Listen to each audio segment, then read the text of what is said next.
তোমাদের গৌরব। একটু আগে একটু বদলের মধ্যে পরিচয় দিয়ে দিলাম। যদি যুবক তুমি গভীর মনোযোগ দিয়ে শুনে থাকো, যদি তুমি গভীর অন্তরের চোখটা দিয়ে যদি তুমি গভীরতাকে বিচার করতে পারো, তোমার পা থেকে মাথা পর্যন্ত সমস্ত অহংকার চূর্ণ বিচূর্ণ হয়ে পানি হয়ে যাবে।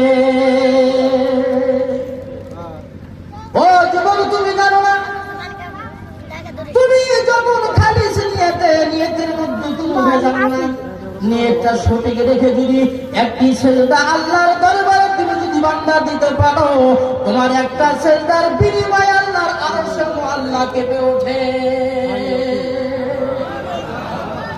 বুঝবো, এমন তোমাদের নাম, এমন তোমাদের সম্মান রয়েছে আল্লাহ পাকের কাছে, তোমরা জানো না।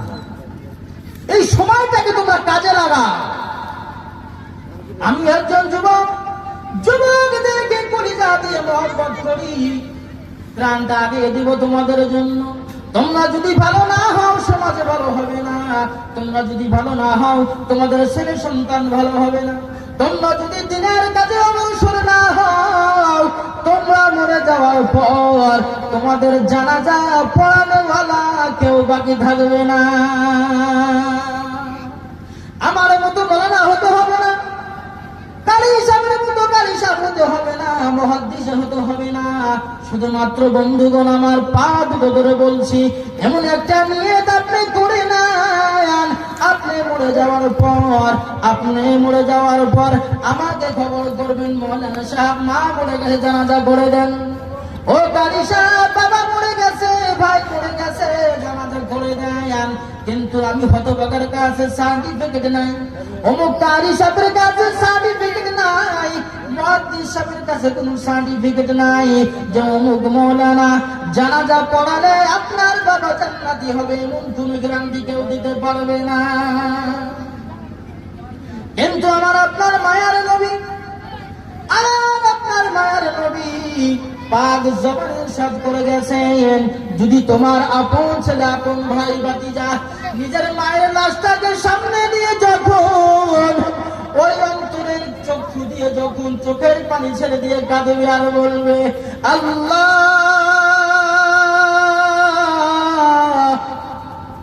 আমার মায়ের লাশটাকে সামনে নিয়ে আমি জানাজার সামনে দাঁড়িয়ে গেলাম, আমার বাবার জানাজা। ওগো আল্লাহ, তুমি জানো একটা ছেলের কাঁধে বাবার লাশ কত ভারী লাগে, একটা ছেলের কাঁধে মায়ের লাশটা কত ভারী লাগে, একটা ভাইয়ের কাঁধে একটা ভাইয়ের লাশ কতই না ভারী লাগে। মনটা চায় না ওই বাঁশ বাগানে গর্ত করে ওখানে পুঁতে রাখি, কিন্তু খোদার সিস্টেম, সমাজের নীতি নিয়ম অনুযায়ী আমাকে আপনাকে মরে যাওয়ার পর ওই অন্ধকার বাঁশ বাগান কবর, ওই কবরের মধ্যে দাফন করে রাখবে। যতই আপন হন না কেন, মা বলেন, ভাই বলেন, বন্ধু বলেন, বান্ধব বলেন, কেউ আর কোনদিন ওই কবরটার পাশে দিয়ে একটু দাঁড়াবে না, একটু খবর নিবে না। আমার বন্ধু কেমন আছে, আমার ছেলে কেমন আছে, আমার বাবা কেমন আছে। এটা কিন্তু একেবারে বাস্তব কথা আপনাদের সম্মুখে তুলে ধরলাম। আমার আপনার নিজের হাতে আমার মাকে দাফন করেছি, আমার আপনার নিজের হাতে বাবাকে দাফন করেছি, ভাইকে দাফন করেছি, বোনকে দাফন করেছি। কিন্তু এমন হতভাগা ভাই,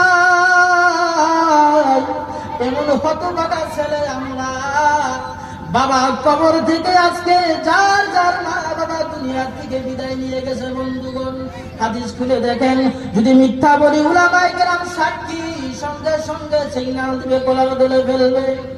যার আমার আপনার মা বাবা অন্ধকার কবরের মধ্যে শুয়ে আছে, আজ তারা ইতিমের মতো তারা এই বাউন্ডারির ভিতরে তারা ঘোরাফেরা করতেছে।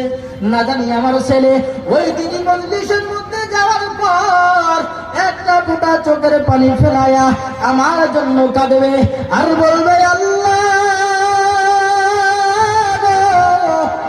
আমার বাবা অন্ধকার কবর গেছে, আমি ছেলে হয়ে বাবার জন্য দোয়া করি, আমার বাবাকে তুমি বিনা হিসাবে জান্নাত দিয়ে দাও।